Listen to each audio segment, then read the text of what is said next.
আমি নরমালি এইভাবে ইন্ট্রো করি না, কিন্তু আমি এখন ঝুলছি একটা গুহার 100 ফুট নিচে, যেটা মাটির নিচে 5 কিলোমিটার জুড়ে বিস্তৃত আছে।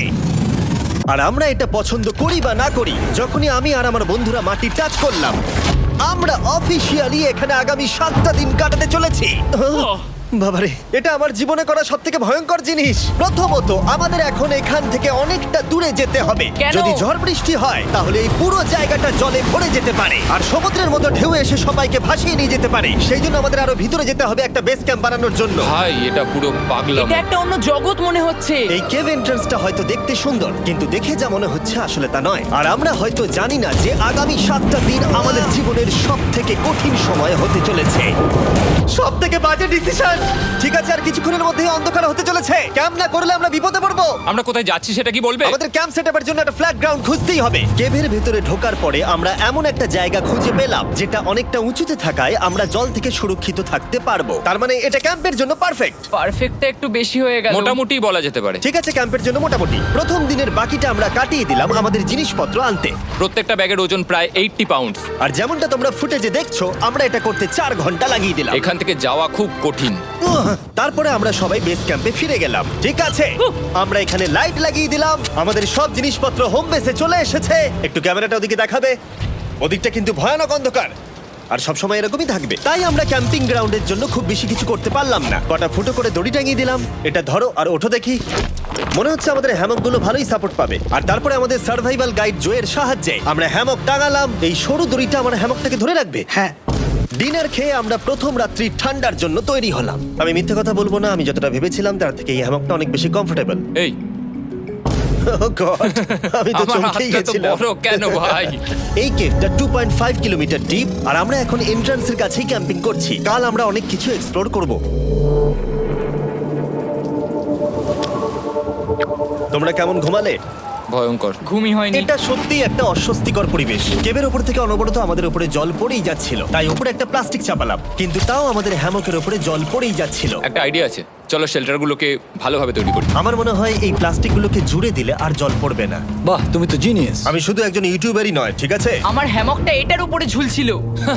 মানে দেখো, আমি আরেকটু হলে হ্যামক থেকে নেমে পড়ে যেতাম। আর আমরা সেই সময় এটা বুঝতেই পারিনি যে এই গর্তটা প্রায় 40 ফুট গভীর। তাই যখন আমি আর শন প্লাস্টিকগুলোকে জুড়ছিলাম, তখন ম্যাক আর কার্ল এই গর্তটা কতটা ভয়ঙ্কর সেটা দেখতে গেল। আমার হ্যামকটা দেখতে পাচ্ছো? ওখানে আমি ঘুমোচ্ছিলাম। এদিকটা দেখো। আর যেহেতু এই কেভে সব একই রকম দেখতে, তাই আমাদেরকে ফলো করা অনেকটাই কঠিন ছিল। এই ম্যাপে তোমরা আমাদের হোম বেস দেখতে পারবে, আর দেখতে পারবে ওরা ওখান থেকে কত দূরে হ্যাঁ, যাচ্ছে। এটা তো খুবই ভয়ঙ্কর। ভাই এটা পাগলামো। আর যখন ছেলেরা র্যান্ডমলি এক্সপ্লোর করছিল, তখন আমি আর শন ক্যাম্পে কাজ করছিলাম।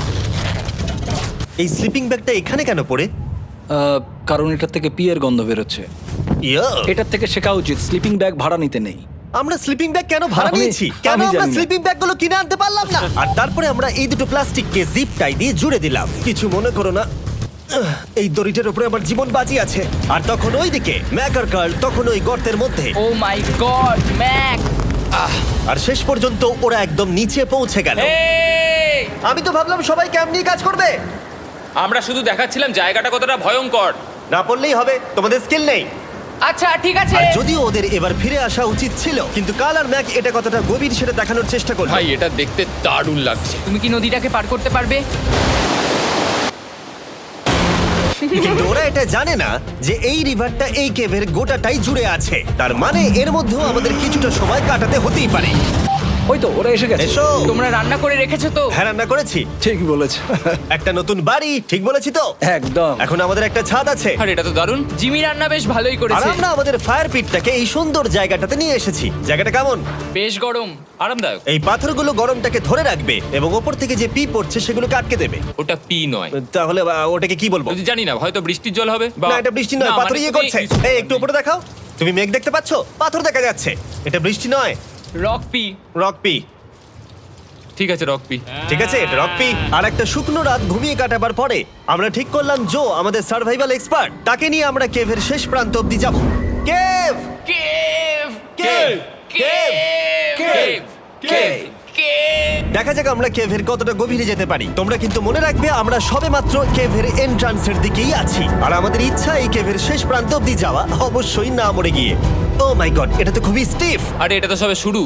আমরা কেভের আরো গভীরে এসেছি। তোমরা সবাই সাবধানে আসবে। এটা খুবই ছোট জায়গা, আমার মনে হয় না এখান থেকে আমি যেতে পারবো। কেভ এক্সপ্লোরের ইন্টারেস্টিং জিনিসটা হলো যা হোক করে আমাদের এই ছোট্ট ফাঁকগুলোর মধ্য দিয়ে এগিয়ে যেতে হবে। ও মাই গড, খুব ছোট জায়গা। আর তারপরেই খুব বড় একটা জায়গা আসবে, সেটা এতটাই বড় যে কিছু না দেখতে পাওয়ার জন্য এটা করতে হলো। ও মাই গড! এবার আমি সব দেখতে পাচ্ছি, এটা দুর্দান্ত। এটার তো অনেক আলো। ভাই জায়গাটা কতটা সুন্দর দেখো। বাপরে কি আলো, আমি তো তাকাতেই পারছি না। আমি তো অন্ধ হয়ে যাব মনে হচ্ছে। এ বাবা, এটা কি হলো? আমরা বোধহয় ঠিক মতো এটাকে ব্যবহার করতে জানতামই না। চলো এগিয়ে যাই। আর তাই আমরা এগোতে থাকলাম। এই যে এই জায়গাগুলো, এগুলো খুব ভালো ধরার এখানে? জায়গা। এগুলো ধরে এখান থেকে পা ঘুরিয়ে চলে আসতে পারবে। এইভাবে কি? একদম পারফেক্ট। জো সব থেকে ভালো কেভ গাইড। এভাবে কেউ গাইড করতে পারবে না। ঠিক আছে, এইবার ব্যাপারটা ইন্টারেস্টিং হবে। কি? এটা কি? এখান থেকে আমাদের ওয়েট শুট পরে সাঁতার কেটে যেতে হবে। গতকাল ম্যাক আর কার্ল এটা নিয়ে মজা করছিল, কিন্তু এই কেভে আমাদের পরের অ্যাডভেঞ্চারটা ছিল একটা প্রায় জমে যাওয়া নদীর মধ্যে। ও মাই গড, এটা তো পাগলামি! তার মানে আমাদের ওয়েট শুট পড়তেই হবে যাতে আমাদের হাইপোথার্মিয়া না হয়। আমরা এটা কেন করছি? এই এক্সপেরিয়েন্সটা তো জীবনে একবারই হবে। এটা করলে হয়তো আর নাও বেঁচে থাকতে পারি। আমাদের এই কেভের শেষে পৌঁছতে হলে আমাদের এই নদীর মধ্য দিয়ে, এই ছোট্ট ফাঁকগুলোর মধ্য দিয়ে সাবধানে ধীরে ধীরে এগিয়ে যেতে হবে। আস্তে আস্তে নামো, স্রোতের কারণে পা পেছনে টানতে পারে। ঠিক আছে, আমি তাহলে নামছি। তুমি ওই দেয়ালগুলো ধরে ধরে এগোতে থাকো আস্তে এটা তো আস্তে। খুব ঠান্ডা। তুমি পারবে জিমি। জানি না এখানে ঢুকতে পারবো কি না। জিমি, এবার তুমি জল থেকে উঠে দাঁড়িয়ে পড়ো। এটা সত্যি একটা পাগলামি। এখানে কি ঠান্ডা! যখন তোমরা খুব ঠান্ডা জলের মধ্যে থাকবে তখন একটা পাথরকে ধরে এগিয়ে চলা খুব কঠিন হবে। ও মাই গড, এটা সত্যি পাগলামি। ম্যাক, গার্ড, চলে এসো। আমার ভয় লাগছে। চলো চলো, পারবে। ভাই। এগোতে থাকো, পেছন দিকে তাকিও না। একবার দেখো আমরা কি করছি। কিন্তু এই বাধাগুলো এতটা কঠিন ছিল না সামনে যা আসতে চলেছিল তার তুলনায়। আমরা পেরেছি। কেভ কেভ কেভ এই, কেভ। একটা কথা শোনো, আমরা 10% আসিনি। তার মানে এখনো আমরা শুধুমাত্র সার্ফেসেই রয়েছি, আর শেষ প্রান্তে পৌঁছতে হলে আমাদেরকে আরো 2 কিলোমিটার যেতে হবে। যেরকম তোমরা দেখতে পাচ্ছ এখানে 24/7 বৃষ্টি হয়, তাই আমি একটা আড্ডা মারার জায়গা তৈরি করেছি যেখানে আমরা কেউ ভিজবো না। আমি ভাবছি আমি যদি এটা না বানাতাম তাহলে কি হতো। আমি নিশ্চিত যে ওদের একটা ভেজা পাথরের উপর শুতে হতো। আমাদের ক্রমাগত এগিয়ে যেতে হবে এবং শরীরটাকে ভিজে রাখতে হবে। ঠিক আছে। নইলে আমাদের শরীরের তাপমাত্রা কমে যাবে। এটা কঠিন কেন? সব থেকে বাজে ব্যাপার হলো আমরা যতটাই দিকে এগোবো ততটাই আমাদের পিছন দিকে ক্যাম্পে ফিরতে হবে। আমাদের পরের বাধাটা হয়তো জলের মধ্যে নয়, কিন্তু তার মানে এটা নয় যে সেটা সহজ হবে। আরে এটা কি মাকড়সার জাল? কিন্তু আমি মাকড়সা দেখতে পাচ্ছি না তার কেন? মানে ওটা আমাদের উপরে আছে। আরে তোমার গায়ে, তোমার গায়ে। আমার বন্ধুরা বলতে বাজে, এই গেমটা মিস্টার বিস ভিডিওর মতো, যত এগোবে ততই কঠিন হবে। সত্যি কথা বলতে যদি আমাদের সাথে জো না থাকতো আমরা মরেই যেতাম। আর 3 ঘন্টা পরে জো আমাদের জন্য একটা বাজে খবর নিয়ে এলো। জল অনেকটা বেড়ে গেছে আর আমরা অনেকটা সময় লাগিয়ে ফেলেছি, তাই আজকে আমাদের